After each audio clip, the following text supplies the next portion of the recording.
A few quick trigger warnings before we get started on this episode. Even though the conversation is still light and friendly, I want to give you a heads up that there is potential for religious trauma with this episode, as well as brief mentions of sexual assault and child abuse. If you're sensitive to these subjects, maybe skip this episode, take a break, and I will see you next week.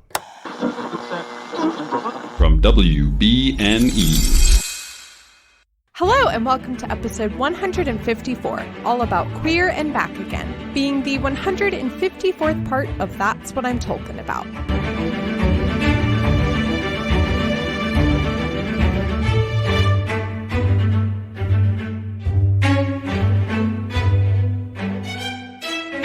Hello, my name is Mary Clay. If that's too complicated for you, just call me MC. I've been experiencing the world of J.R.R. Tolkien for the first time, and right now I'm reading the Silmarillion, so you don't have to. Except today we are not reading the Silmarillion because I nearly had a breakdown trying to read last week's chapter. So we are taking a break and also celebrating Pride Month.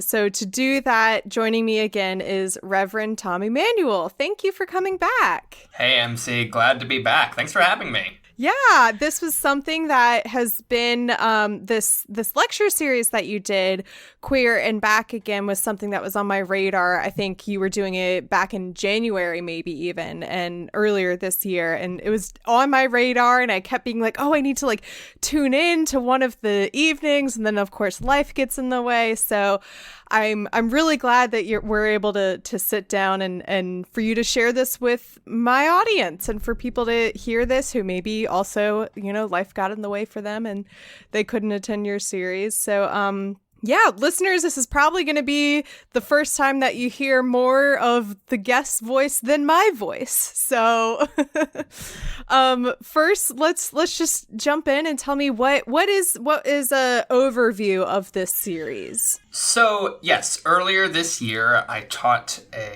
gave a lecture series entitled Queer and Back Again, The Gospel According to J.R.R. Tolkien, which was a exploration of Tolkien's work, and particularly the way we can think about spirituality or religion or theology in his work from a progressive perspective. The Reverend in front of my name gives it away, but in addition to being a Tolkien scholar, I'm also a minister in the Progressive United Church of Christ. And Tolkien is at least, well, I'm not going to say that exactly. Tolkien is certainly one of the most important books in my life. I was a Tolkien fan long before I was a Christian and way, way before I ever thought of becoming a minister.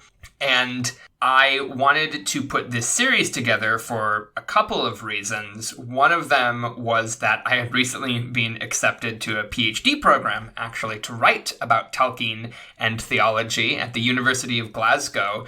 And I was also still working as a minister at the time and thought it would be fun to fuse my upcoming PhD program with my work in ministry. So there was a self-interested piece there of, making double work. I can research Tolkien, I can teach this class, I can get paid for this even as I'm starting on this PhD.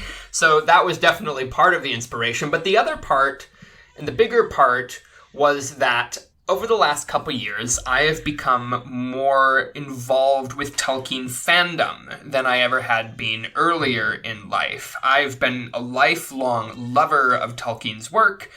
My dad read The Hobbit to me when I was too little to remember, and I read The Lord of the Rings to myself for the first time when I was 10 years old, followed immediately by the Silmarillion. Born forward on the enthusiasm of youth, I cheers to you for making your way through it. I think you just did the map of Beleriand. Is that correct? Oh my god.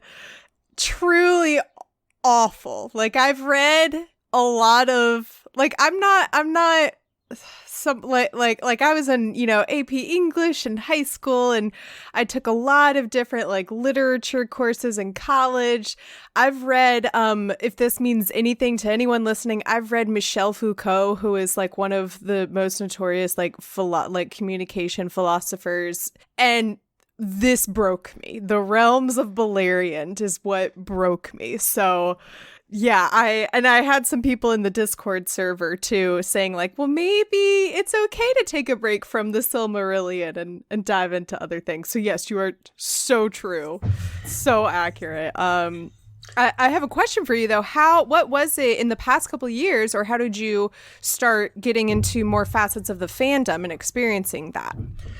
Well, it mostly comes from having gotten a Twitter account finally. I was a late adopter. I got a Twitter account in 2020. I don't know if you know this, but there was a global pandemic and we were all stuck at home. Right, I know. I must have missed it. I wished I had.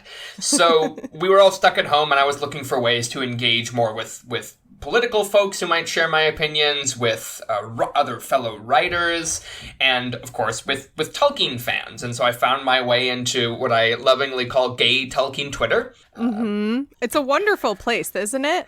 It is a wonderful place, and the cool thing about it is that although I am bisexual myself, although I have dear family members and tons of friends who are queer, trans, kind of the whole rainbow of LGBTQ+, I had never really thought about reading Tolkien from a queer perspective. It had never really occurred to me. I mean, I sort of knew that people had called like Sam and Frodo gay when I was in high school or when I was in middle school when I first read these books, but I'd never thought about reading them from that perspective, let alone writing fan fiction or drawing fan art. Sure. And these kind of this amazing world of fan creations and interpretations. And it really opened my eyes into looking at the text as something that didn't just have the meanings that I brought to it, but that could mean all sorts of different things to different kinds of people. It really blew open my sense of what was an acceptable hermeneutic, is the word we'd use in theology. Like, what was an acceptable reading strategy, right? And I loved it. I loved getting to encounter all these diverse ways of reading and thinking about and loving the world of Tolkien. But the more time I spent in the fandom, the more I began to notice that there's a reaction to those kinds of readings, right? That for every beautiful piece of queer fan art, there is a troll in some corner of the internet who is going to crawl out of the woodwork and tell you, don't you know that Tolkien was Catholic? Oh my gosh. My response to that, I had an Instagram reel about Sam and Frodo's, potential romantic relationship go viral, and all these comments just Tolkien was Roman Catholic. I don't think he would approve of this. And my response to that was, well, I'm not Roman Catholic and I am reading this, and if I want to interpret it in this way, then I can and I will, because it's about, how individual readers are able to interpret and find meaning from things. At least that's always how I view pieces of fiction. So yeah, just that one comment absolutely grinds my gears. Yeah, well, it grinds my gears too, especially as somebody who's coming in as a theologian and is really used comments like that in Christian circles, right? We have battles in my denomination, well, not so much my denomination, but certainly over the last 20, 30, 40 years, the question of, can queer people belong in the church?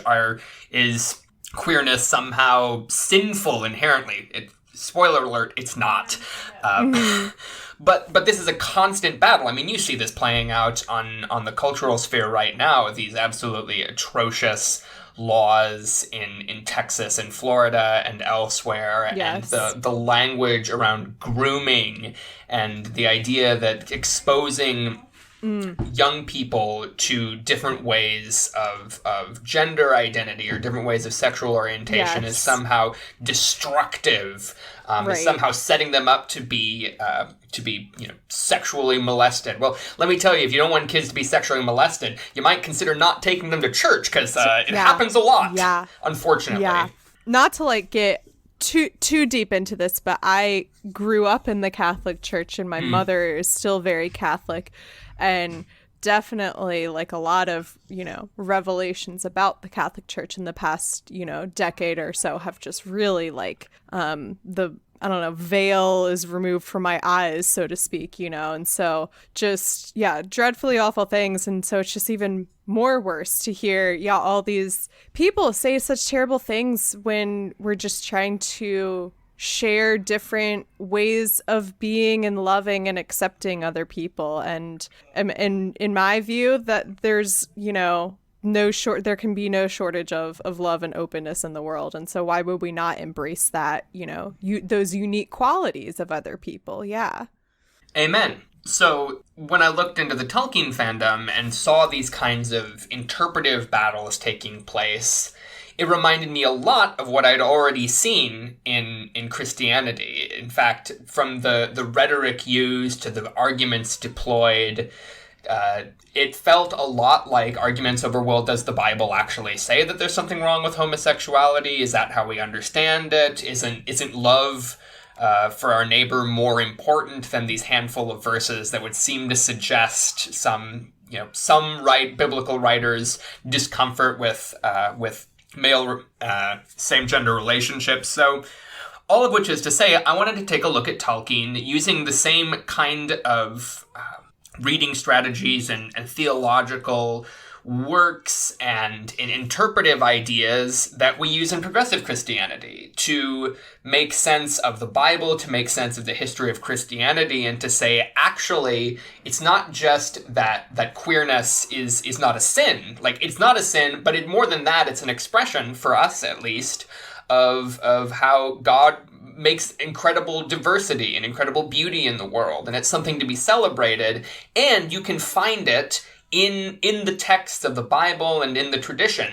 And I thought, well, I think if we read Tolkien from a similar perspective, I think the text supports queer readings. And I think that even if Tolkien, the Roman Catholic, wouldn't have approved of homosexuality, which we could get into a whole conversation about that and whether it matters. I mean, I think your observation is correct. It's like, well, at some level, it's unimportant what Tolkien thought about politics, because I'm not Tolkien. He was born in 1892.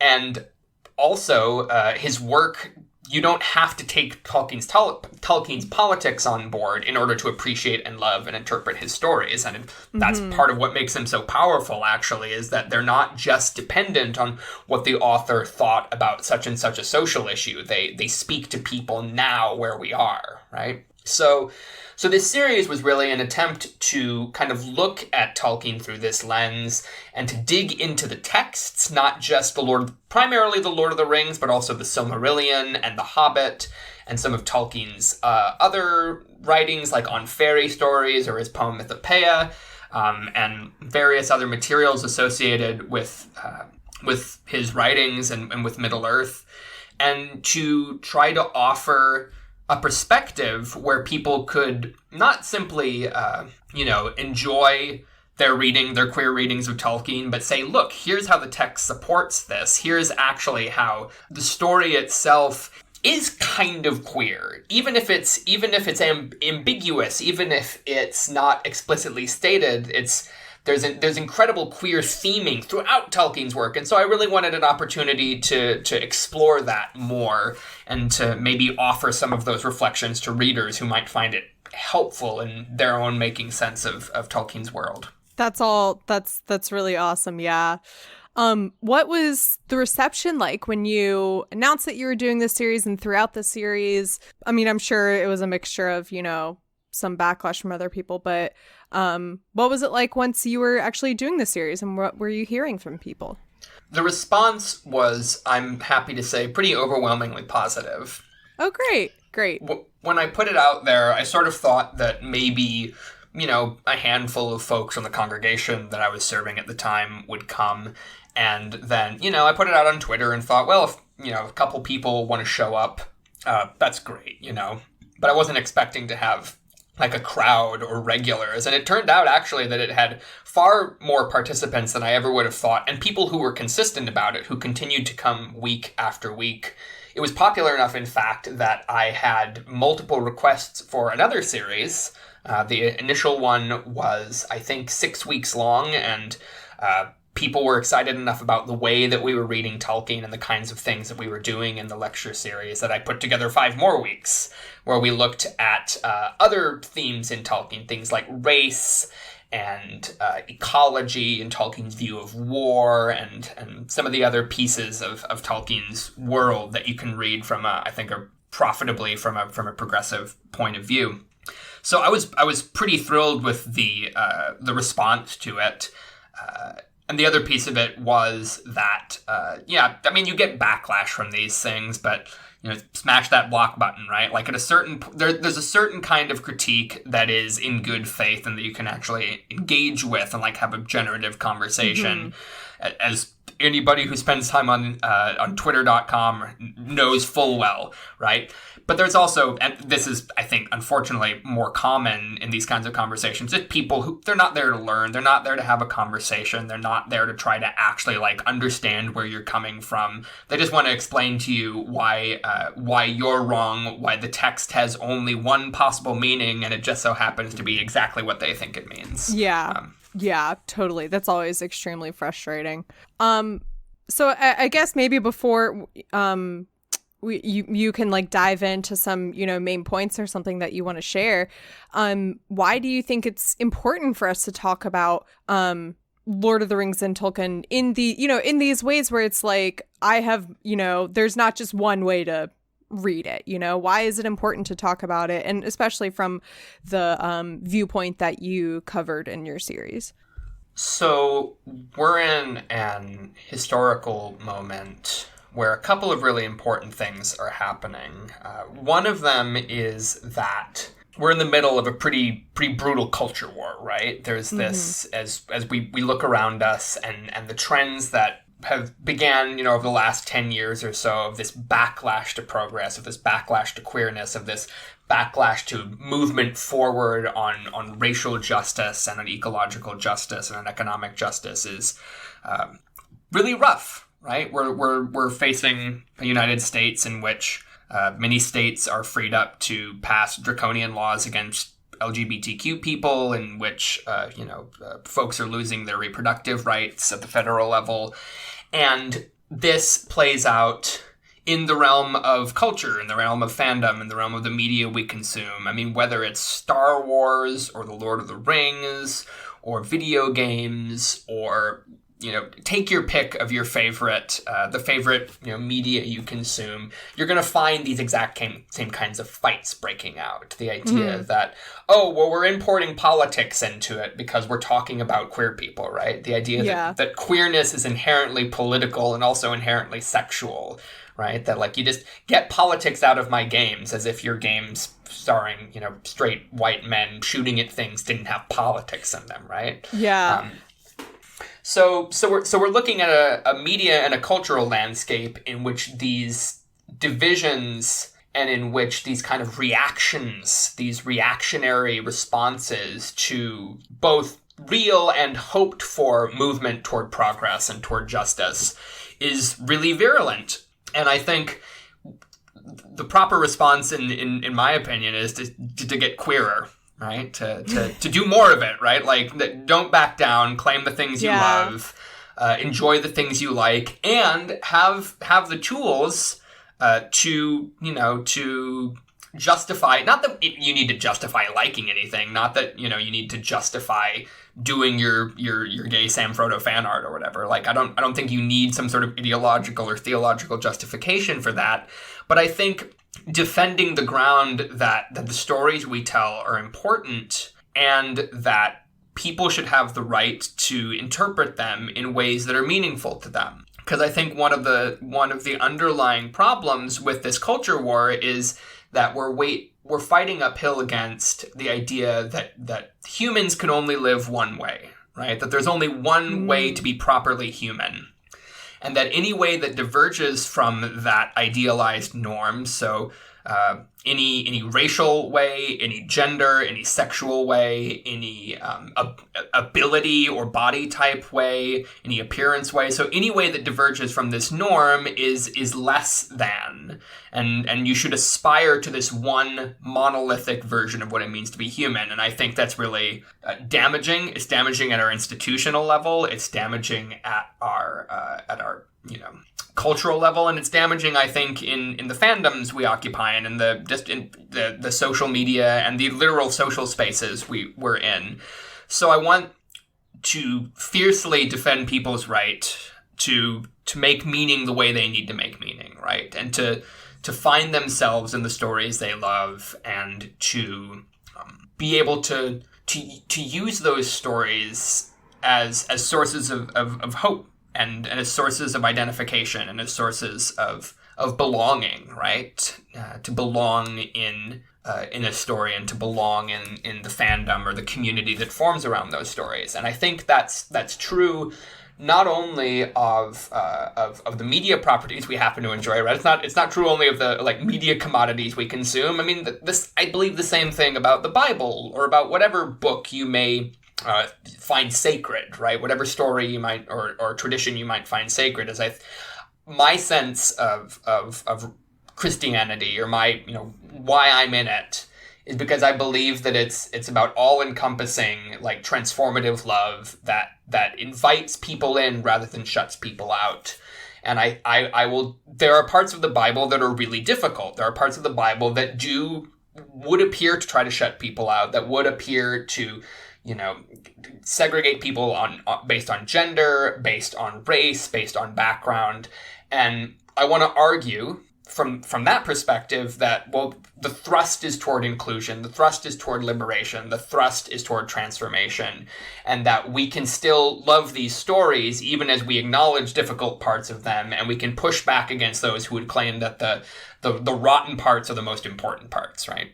Mm-hmm. So that's true for me of Tolkien, it's true for me of the Bible, it's true for me of insert story here. Right. So that's one of the big reasons, perhaps the biggest one, why I think holding this kind of interpretive space is important. The other one is just that we live in a time when fewer and fewer people are identifying as religious, right? I mean, in America, a recent study found that fewer than 50% of people are active churchgoers or synagogue goers or mosque goers or temple goers, right? But people still have some sense of spiritual longing. They still have some sense of believing in something bigger than themselves and wanting community and wanting to find ways to connect to others, particularly in this atomized age when so much of our interaction comes through the screens that we look at and through these like really toxic cultural narratives. We're all looking for ways to connect with other people and to find community. And I think that, I don't think a lot of people are necessarily going to look at the Silmarillion or the Lord of the Rings and say, "Oh, I believe in the Valar. That's going to be my religious belief," right? Yeah. There are a handful of people out there, but with all due respect, weirdos. They're finding meaning the way they need to find meaning for them, and I'm not gonna rain on their parade. That's not where I'm at. But most people don't look at it that way. Most people look at it as this fictional story, but that's really meaningful to them. And I think that it's important to be able to to read stories, to open up interpretations, and to recognize that just because you read Sam and Frodo as a really close platonic male friendship doesn't mean that I can't read them as a queer romance, or for that matter, that I couldn't read them one or the, that I could read them both ways and find meaning in both of those. I just think stories matter a lot. They form who we are as people. They help us set our priorities for the kind of world we want to live in. And I would like more stories and more opportunity for people to connect with others and not less. Wonderful. I feel like I should do a round of applause or something. This is where I need a soundboard. Yeah, maybe you can share what was your kicking off point for discussion when you were doing this series, or what was kind of your opening statement, or I feel like I'm now at a debate or something, but that's not what this is. Totally. Well, when reading Tolkien, I think two things are really important to understand. One of them is how we read text. So how do we encounter a text and make meaning with it, right? And then the other thing that's important to consider is context. So for me, I began this series talking about the way that any story, whether it's a Bible story or the Lord of the Rings or a Marvel movie or what have you, that there necessarily is, I believe, and Tolkien believed this actually too, that stories are these beautiful things that don't didactically tell you what they're about, right? They don't, if they just said, oh, well, the Lord of the Rings is about hope, for instance, or the Lord of the Rings is a Christian allegory, you could have statements like that, or you could explain them in these kind of didactic, or like you could write an essay about it, but that's not the same as reading the Lord of the Rings. When you read it, you have this experience of it that because of all that you bring to it, because of your background, your literary tastes, your assumptions, where you are in your life when you're reading it, whether you've read it before and this is your second reading or your 30th reading. So all of that comes into the process of reading a story, right? That all of us are bringing with us a whole host of assumptions and life experiences and ideologies and religious beliefs or lack thereof, and that's going to inform the kinds of things we find in texts. And talking about that, I think, is an important place to start because it recognizes exactly what we've been talking about, is that there's always multiple meanings. Stories very rarely are so closed off that you can only get one possible meaning out of them. And that was really important to Tolkien. I mean, in the prologue to The Lord of the Rings and throughout his letters, he's really clear that when people try to reduce his writing to being an allegory of the H-bomb or being about World War I or about World War II, he really hated that sort of thing. He believed that stories were these powerful packets of meaning that worked on us in ways that weren't entirely rational, and that no mere allegorical or analytical explanation could ever capture. So that was one of the places that I really wanted to set us up in launching into this series, and I did that looking at particularly through the lens of biblical interpretation, where there are these kind of competing schools of like, is the Bible one thing, divinely inspired, infallible, right? That's kind of one particular school of looking at the Bible. And if you believe that, then you believe that no word of it can possibly be wrong, that the world of the text, the ancient Mediterranean world with all its patriarchy and being okay with slavery and inequality is forever ordained by God, right? Is forever the model for how human societies should work. You tend to both sort of put on a pedestal the ancient world, which may have had a lot of inequalities in it, and you also then you take all those assumptions that you bring to the text, and you, whether through active delusion or just kind of self-delusion, you say, well, that's what it actually means. That's the only meaning of the text. That's exactly what it meant back then, and the meaning is static throughout time. You kind of erase the fact that, well, if you believe that Jesus is the literal, physical, incarnate Son of God, true God from true God, true light from true light, begotten, not made, yada, yada, yada, you're saying that's what the only thing the text can possibly mean. And I would argue, well, that's not actually the case. You're bringing 2,000 years of interpretation to it. I don't want to make this a religion lecture, so I'm not going to do that. But just so that you get an idea of kind of the way I'm thinking about reading texts. And I think that's a valuable way to think about reading Tolkien, which, again, not a religious text per se, but the kinds of arguments people get into about it, you'd almost think it was, right? It certainly seems to be really important to people. And I think when we care about stories a lot, when they mean something personal to us, when they've changed who we are or influence who we are, we can get really protective over them. Yes, yeah. And we want those stories to reflect our view of the world, because when we read them, we feel like, oh, this inspires me to become a particular kind of person. This inspires me to believe a certain set of things or to act a certain kind of way in the world. And the mistake is when we say, well, because this is what inspires me, and because this is my understanding of the text, it must be that same way for everybody else. Yeah. In my experience with talking with people, that's how people who have, I'm trying not to generalize here with this conversation, but people who are pretty much only used to seeing themselves in media, there's backlash when all of a sudden it's not about them anymore, because they've never had to contemplate this idea that, like, maybe there are other people, unlike me, people who have different walks of life and different experiences who also enjoy this work. And maybe it's their turn, I guess, I don't know, to see themselves reflected in that. I don't know if that made any sense from the rambling of my brain, but It absolutely did to me, and I think that's really important because when, for instance, a heterosexual male reader, and I don't mean to keep harping on Sam and Frodo, but it's kind of the most obvious place to go with a queer reading of Tolkien in some important ways, although as we'll find out as we continue down the Silmarillion, Beleg and Turin is another great one. Ooh, interesting. Yeah, they're besties, tight. Anyway, so but with Sam and Frodo, for instance, if you're a heterosexual man who doesn't experience attraction or has never had the experience of being attracted to somebody of the same gender as you, then you can read it pretty uncomplicatedly as just a really devoted friendship, right? And I don't think that the text, because the text doesn't give us, Tolkien is fairly devoid of sex. And there's some reasons for that, including him being a Roman Catholic in the mid-20th century. And also, a lot of times the text is very void of emotions. Like I remember there's one scene with Faramir and Denethor when I was first reading it, and there are no descriptors of like how Faramir is reacting or what he's feeling or what he's thinking at the time. And so I interpreted it to be that, oh, this is something that he hears all the time, and so he's used to it and it doesn't bother him anymore.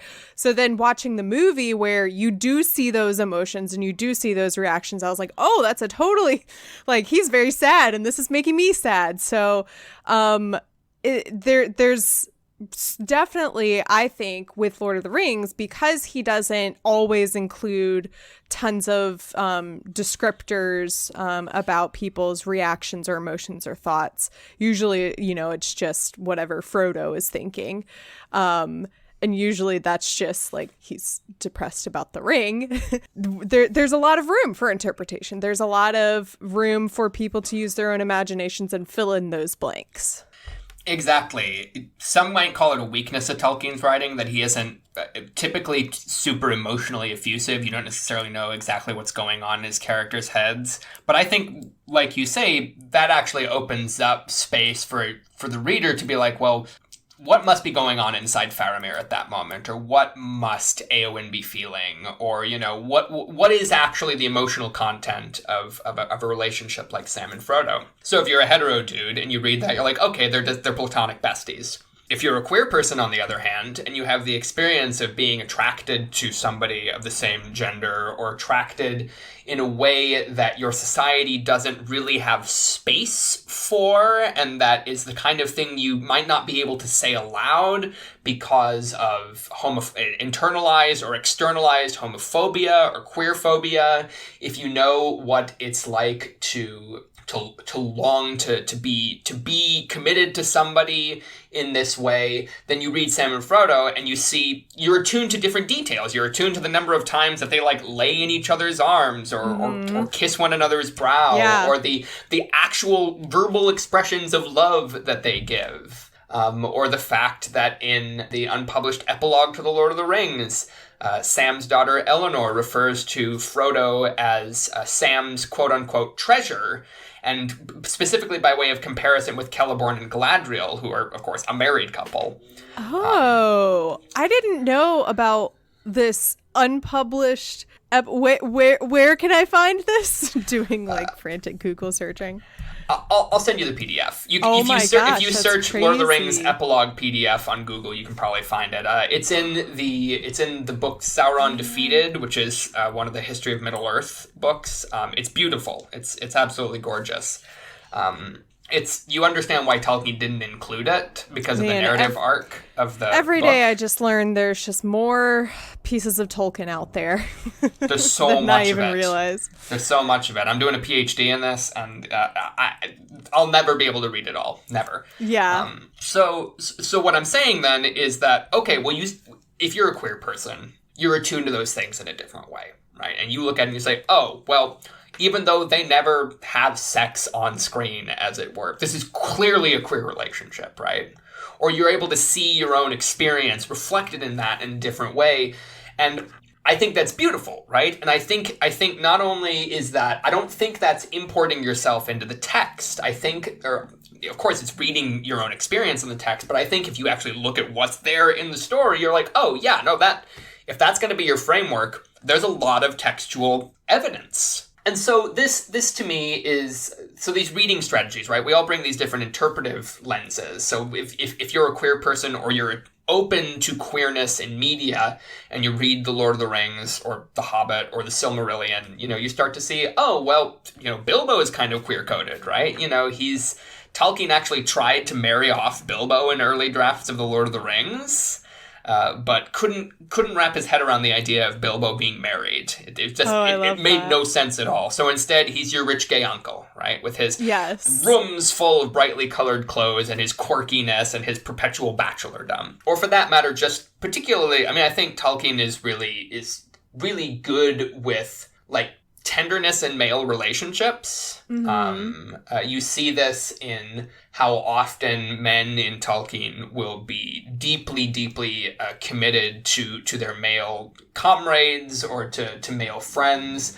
The kinds of emotional vulnerability and literal physical vulnerability. There's kissing, there's holding, there's caressing. There's a real sense that in a way that is pretty unheard of, certainly in Western culture between men, right? I mean, when hetero dudes say, well, Sam and Frodo can't be gay, they're just really close, they're just really close platonic friends, and it's like, so do you cuddle with your platonic friends? Like, do you make a habit of that, Western cis hetero guy? Because that was not something that was current in my world of cis guys. I didn't see any boys like cuddling with one another. If they were, maybe we'd all be a little bit healthier, right? If we had a little bit more, if we had a broader idea of what masculinity is. And made more space for these kinds of sensitive things, and that I think is one of the other big ways that Tolkien queers, right? That Tolkien's world is queer is that it troubles or it complicates or it opens up these vistas of gender, particularly, that don't actually neatly fold out into the standard kind of masculine and feminine. I mean, to a point, right? Like Tolkien, definitely his female characters, he has relatively few of them and can certainly fulfill pretty stereotypical, feminine, quote unquote, feminine coded roles in the text. But when you dig into a character like Galadriel or Éowyn or Luthien, as you are going to run into her in the Silmarillion, and particularly in the emotionally open and positive masculine roles like Aragorn or Sam and Frodo or any number of others, you see the ways in which Tolkien is queering masculinity, is queering femininity, is opening up space for expressions of love and commitment and tenderness and relationship that are closed off. Certainly were closed off in his day. The graphic novelist Molly Ostertag wrote a great article last summer. I was just waiting for her name to come into this conversation. Yeah, I was lucky to be one of the sort of beta readers on that article. But I think it's one of the best things that's been written about queerness in Lord of the Rings. From a straight up like scholarly perspective, it's a beautiful popular piece of Tolkien scholarship. In addition to being a gorgeous essay. Listeners, I will leave this link in the episode description if you have not read this essay that Molly Knox Ostertag wrote. And yeah, it's just really great to read and to hear how much the story meant to her from this perspective. From this specific perspective, and sharing that and seeing like this is how a lot of other people also view this work, and that's why it's important and that's why it's lasted all these years. I have first, before I say this, is that like I could easily do, and I hope to do one day, a whole episode just about representations of masculinity in this.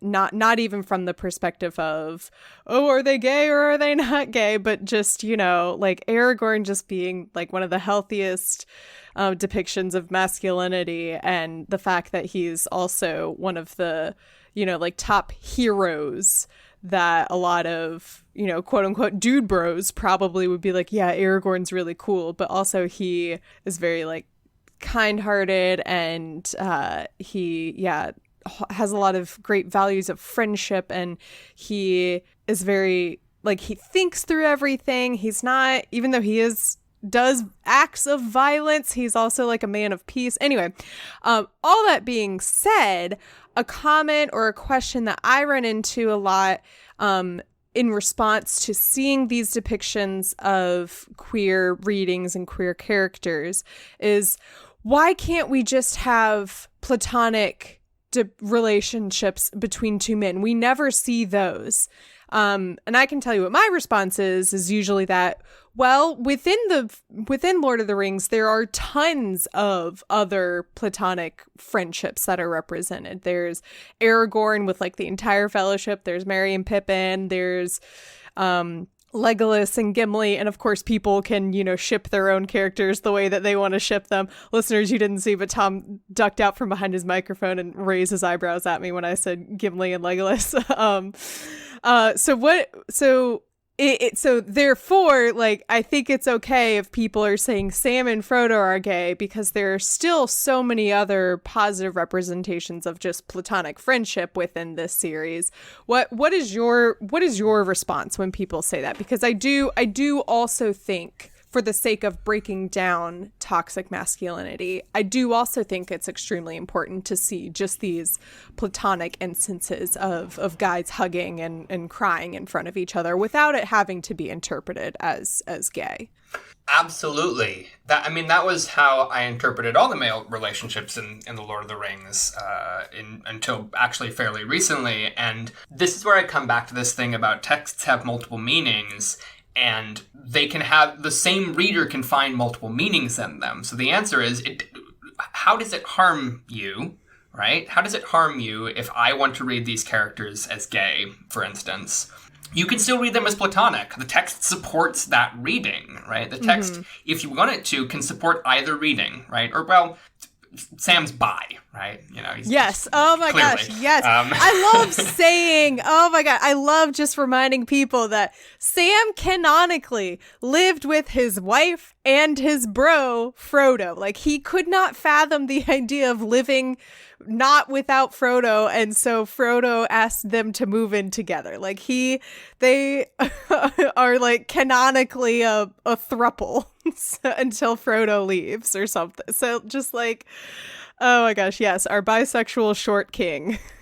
Yeah, our mid-century, English Catholic author modeling a healthy polyamorous community or a relationship under one roof.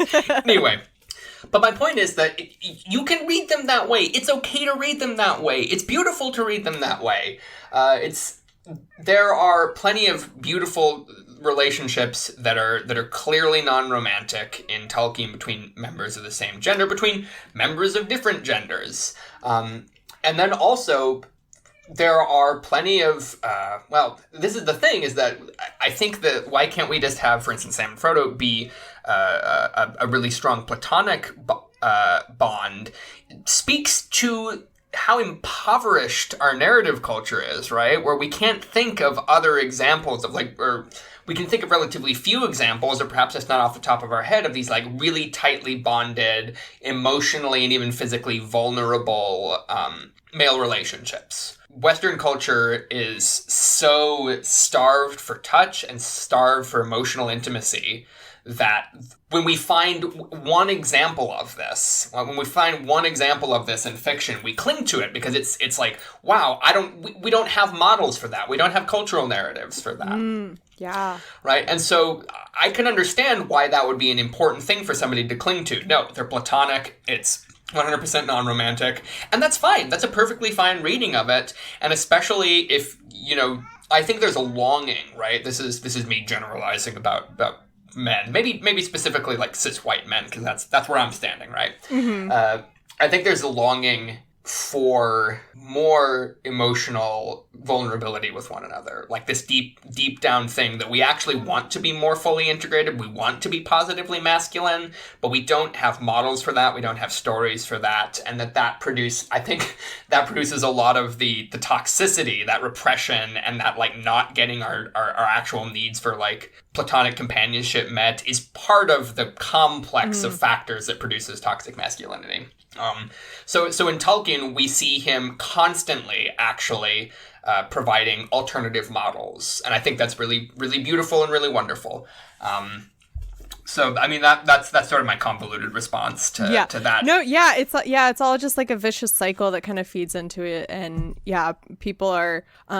people want to view these characters as queer because that we have so few other representations in, fantasy. Sure, you might have like nowadays they're actually luckily the what's the pirate show that everyone's addicted to, Our Flag Means Death, like that's great, and like the reason it's done so well is because people are so desperate for these relationships and to see these people and qualities on in the media they consume. And so the fact that like people want to view Sam and Frodo as this way is because they don't have it to turn to anywhere else. And I never considered that that's also true for the platonic relationships, that there's so few, that like this should be, when people say that should just be a reason to root for pieces of media that, to see those in other pieces of media, to root for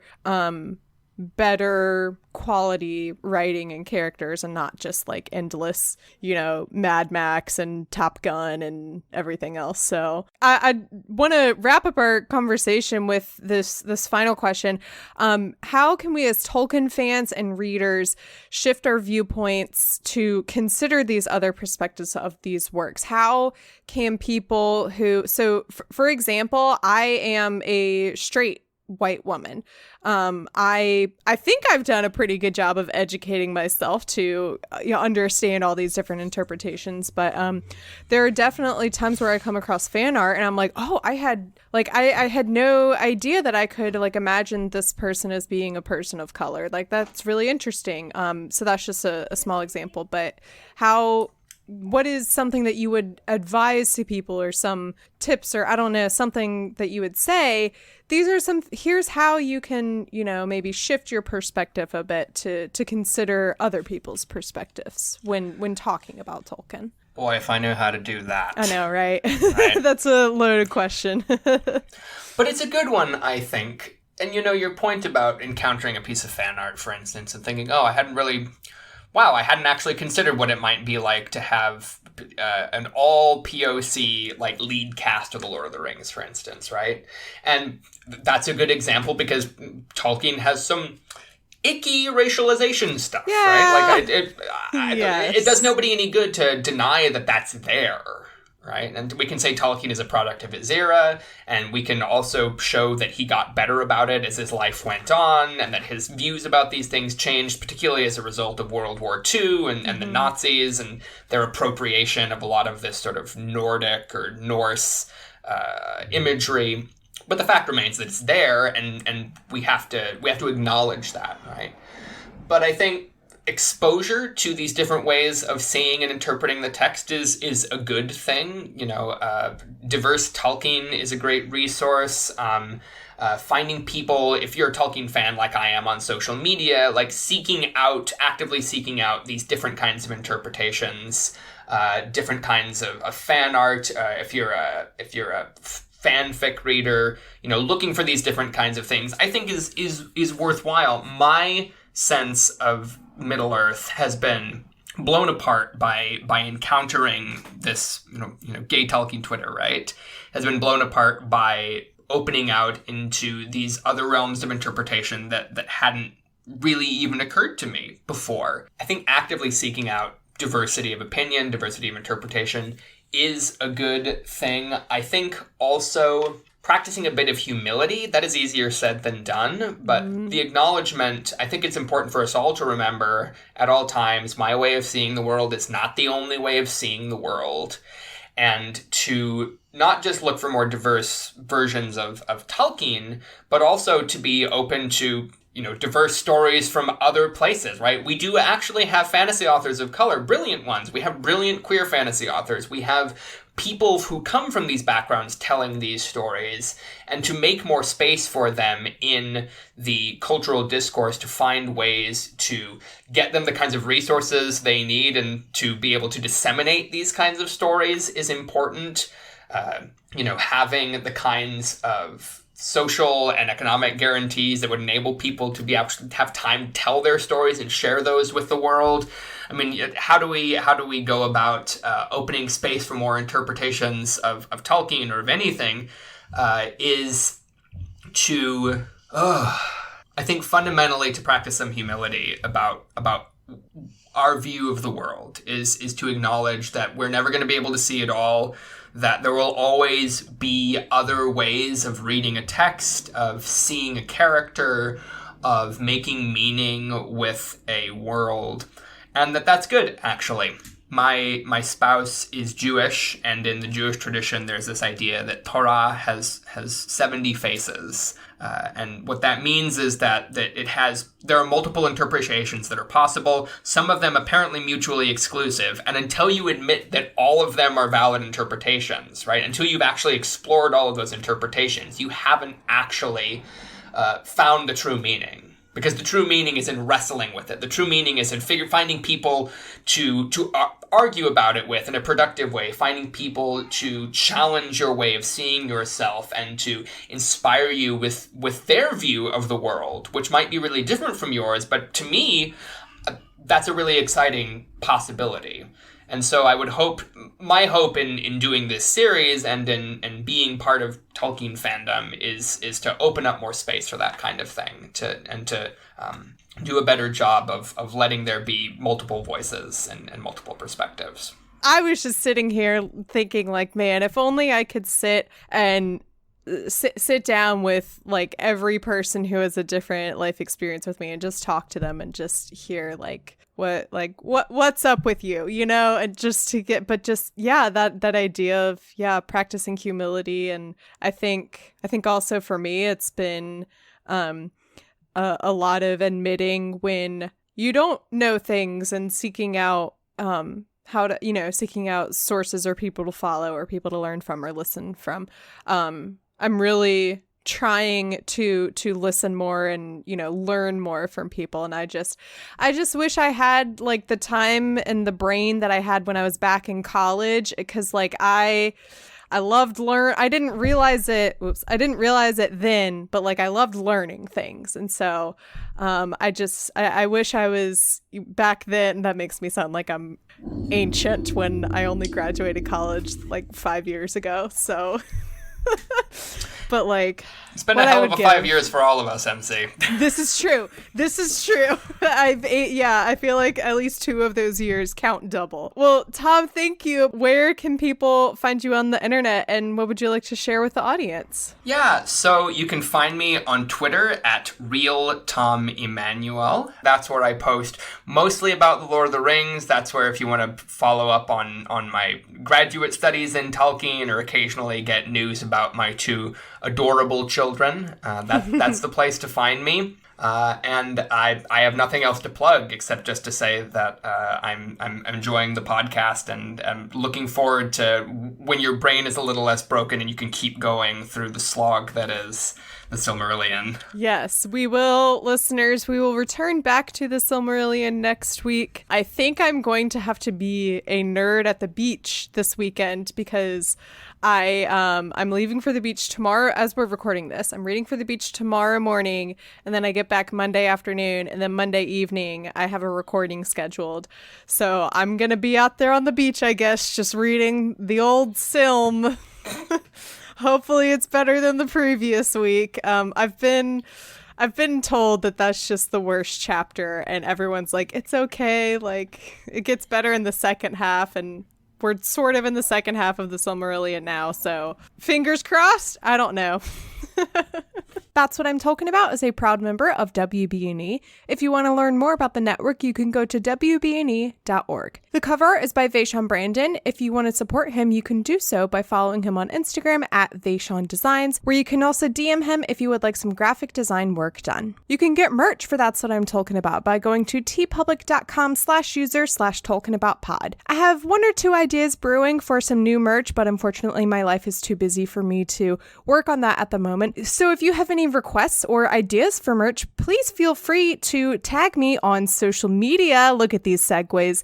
You can follow the podcast on social media at TolkienAboutPod. So if you're on Twitter, if you're on Instagram, send a message, send a tweet, something, and let me know what kind of merch you want. You can follow me on Twitter at MCWattsUp and on Instagram at MCTurnDownForWhat. If you want to support the podcast, you can do so by going to patreon.com/TolkienAboutPod. You can become a sponsor of the podcast like Danny. Danny, thank you so much for your continued support of the podcast. I think if I remember correctly, you were one of my first patrons. So it's just really wonderful that you are still around here with us as we are all losing our minds with the Silmarillion. As always, if you like what you're listening to, please make sure to rate and review. It's been a while since there's been a new review left on Apple Podcasts. So if you have 5 minutes, maybe you're someone who scrolls the phone while you sit on the toilet, feel free to write me a review. And I would also prefer if it was a nice review and not, a 1-star review. I like to read nice things about myself. Thank you again for coming on and sharing and discussing all of this with me and sharing it with the audience. Do you have any parting words? Keep reading, keep queering, keep being fabulous all. Happy Pride Month. May it be full of joy. And that's what I'm talking about.